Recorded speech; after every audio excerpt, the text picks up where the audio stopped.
And so you rap too. How long you been rapping? Oh yeah. So with rapping, I really didn't care about rapping at first. I was just around. Like I was around the studio. I had a partner named 88, and I had a partner named Tommy. 88 was Bankroll Mafia.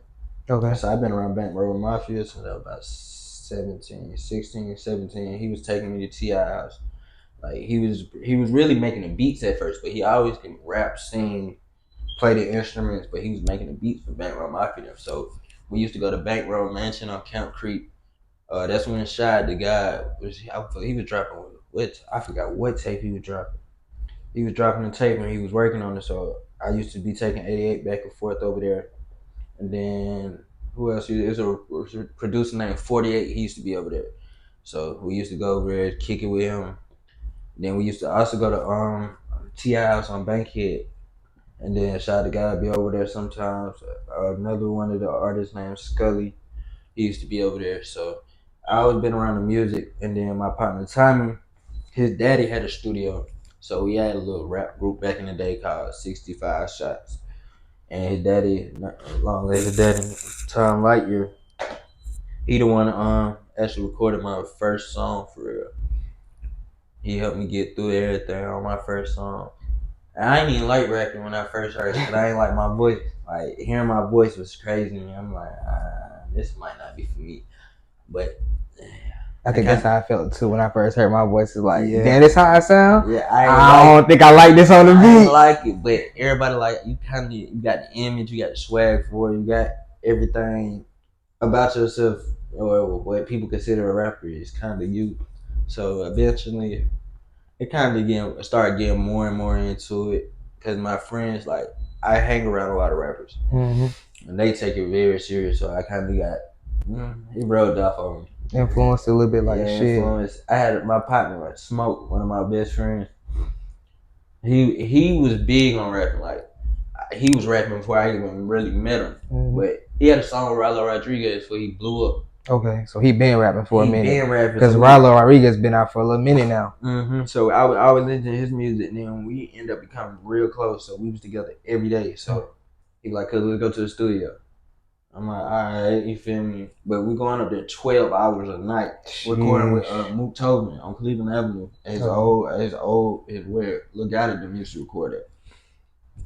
Going up there 12 hours a night, probably, if not every day of the week, every other day. So it made me get more into it. So that's kind of Smoke. I say Smoke, 88, Tommy and his daddy. They really kind of helped me get more open into the music. And my little brother definitely helped me get into the music. Like once I seen my little brother was kind of behind me, it pushed me pushed me with the music more. And then I wasn't really telling people I was rapping. I was just rapping. So, but one day my big brother, Kalen, that's the same name I do. He was like, "Man, make a snippet of this song, bro." And I'm like, alright, but I really wasn't trying to make it. I made the snippet. The snippet went up. Next week I was doing shows. Oh, you've been doing shows. I was doing shows the next week, and even then I'm like, man, this is coming too fast. It's coming too fast. Yeah. Like, so Word on the Bird, I heard Sony was looking at you. What's that about? Yeah, Sony was trying to buy one of my songs. They were trying to buy either two of my songs. One of my songs was I think it was By Myself, and it was Reaper. Like, but the time they was talking about it was right, like the day after my brother passed away, and I kind of went in the mindset of really even talking about it because I was grieving still. But they was talking about like 120,000 for my song. Sheesh. What made you not take it? And we definitely gonna get to talk about your brother too. Just not really been in the mood to really want to rap at that point in time, because before he passed away, I was dropping music every week. Like it was my goal. I'm gonna drop a song every week, just every week. Because I had songs for like 3-4 years. I had just a bunch of songs. So you got a catalog. I got a catalog. I got 1,000-some beats that I ain't even rapped on yet. But so when all that was going on, I was catching the buzz again. Everybody was coming at me, labels and all kind of stuff was happening. So after he passed, it was like I had just chilled out for a couple months, to really to get my mind back together. Cause my sister got killed right before that. My sister got killed like 4 months before that, and my brother got killed. So it was a lot going on. Then fighting cases, it was a lot of tension on me. So I really wasn't trying to do too much that had them folks on me, but I just had to slow down for a second. But now I've been picking back up on it. I started recording them. I recorded like a couple songs. I still had bought my studio and everything, so my brother passed away. But it's just getting everything back together for real, for real. Just to have, cause you gotta be in the right mindset. Me knowing how my music situations go, you gotta be in the right mindset for that, cause it go fast. There's a lot that come with it. Especially as a person that already has a name. Yeah. Everybody looking for your next move. I remember when you first dropped Reaper, nigga, my internet was blowing up, nigga. I'm talking about, I get on Instagram, everybody posting. I'm like, damn, I didn't even know y'all knew, bro. Like, y'all know him too? Yeah. For sure, that's lit though, cause a lot of people seen that. Yeah. And speaking of your brother too, I seen your last single was Forever Boys. Yeah, Forever. It's about your brother, huh? Mm-hmm. I don't know if you really want to get into what happened with your brother, but we can get into it. What that drove you to write that song. So if you want to talk a little bit about your brother, definitely you can shed a little light on him, like y'all best memories or something. My little brother, my little brother influenced me to do a lot of stuff, whether he know it or not. That song Forever Boys, I made the song. My mama had me wanted me to write a letter for his funeral, and it was me. I remember the day I made Forever Boys. It was me, Kaylin, my sister Samia, my engineer Jurassic, and his girl was there, and I had my producer Fresh. He had made me a bunch of beats for when I was going through the situation. Really, he had made me a beat specifically to write the letter on. And when the beat for Forever Boys came on, I was like, all right, cool, let's do this beat. And I just was rapping, and that's how it came on. But as I was doing it, like, this song started getting deeper and deeper because I needed a way to get out what was going through my mind. And like the whole second verse, a lot of people don't know, the second verse to Forever Boys, I did it straight one take, like just straight out. Just as soon as they turned the beat on, I'm like, all right, boom. So when the second verse come on, I don't know, my brother had said something to me, and because I really had thought myself into a bad mood. And he said something to me, and then when he turned the second verse on, I ran straight through it. One take, like, didn't stop rapping. And even my engineer, he looking like, bro, what the hell? Like, I heard that when I listened to it on the way over here. I was like, that second verse, it's like you could tell you put a little different in it to it. Mm-hmm. And then, like, it was just so deep when we listened to it. I'm like, bro, I gotta drop this song for my little brother, bro. Like, I wasn't even trying to drop songs. I'm like, I gotta drop this song for my little brother. So I ended up dropping it. And then I just been chilling ever since then for real. Yes, that was a lot going on with my little brother death. He got killed by a girl.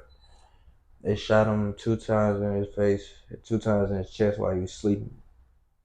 So that was a death that touched me. That death hit home. I'm sorry to hear that. A lot different. That death definitely hit it a lot different because it was so unexpected. Like, it was definitely unexpected. You said a girl? Yeah, they killed him by a girl. He was at a girl house. 3 dudes. I can't even say they broke in. The leasing office gave them the key. Came in. I guess he had a bunch of money on him. So they robbed. He didn't even wake him up. My brother was asleep the whole time because if they would have kicked the door in, my brother would have woke up. Yeah. So she had to open the door then? No, the leasing office. Oh, yeah, gave him the key. Gave him the key. What the fuck they did that for? Type shit, like. It's crazy. Like, my brother death is the first case in Georgia history. My brother made history. He was first case in Georgia history where the leasing office gave the killer the key and he went in and killed him. So I guess the other 2 ran and got all the money and stuff. And the dude ended up shooting my brother and killing him. He had already told my brother like a day before, like, bro, just leave the girl alone, whoop, whoop. But me and my brother's players, so we really like, I didn't know how this was going on. So my brother probably like, he ain't tripping. Like, I ain't worried about what shot is on. Nah, underestimating, not knowing that Shotty really was that tender about that girl and did what he did. I didn't even get to see my brother again because his face shots and all that. We couldn't see him. He had to end up getting cremated. So it was a lot. I seen my brother like 2 days before that, and I talked to my brother on the phone like an hour the day before that happened. Like it was just weird. Like you can tell it's just weird. But yeah, that death, yeah, hit different. That definitely hit different. Like, on top of we was already recovering from my sister being killed. Cause that was my best friend, Kaylin, my brother. That was his blood sister, but I still say that's my sister too. So I was helping him get through that, and turn around, I lose my brother. So really, we all we got, me and him. Like that's all we got. It was crazy. I'm sorry to hear that. That's a crazy story. Like, shouldn't nobody have to definitely go through that at all. And I can tell your little brother influences you a lot. You feel me? There's a lot of things you say. You say you're doing it for him. You know what I'm saying? That's commendable right there. Like, yeah, I gotta take care of his baby. His baby mama had got sick. His baby mama got sick when he had his last baby, and this the baby right here to stay on me, Skylar. And this is his son. His son passed away the year before. He had a stillbirth. man. Yeah, so he lost his son. Then he had Skylar. We was fighting for his baby mama the whole year. He ended up having that baby while I was locked up. So I ain't meet Skylar. I got out in like February. So that Nick was his baby mom was already in the hospital. She had caught an infection during the birth. So she ended up having like a stroke, 2-3 strokes, medical induced coma, a regular coma. I think she had open brain surgery. They had to remove like half of her skull, all kind of stuff. She out the hospital now, but she's still on bed rest and she can't really see like that, all that type of stuff. So I kind of take care and be the caregiver for the baby. Basically, yeah. So it was a lot. So I really have no choice but to get up every day and make this shit work for my brother. I was about to say, so with all this on your mind, like, how do you know what I'm saying, keep going? You know how many people ask me that?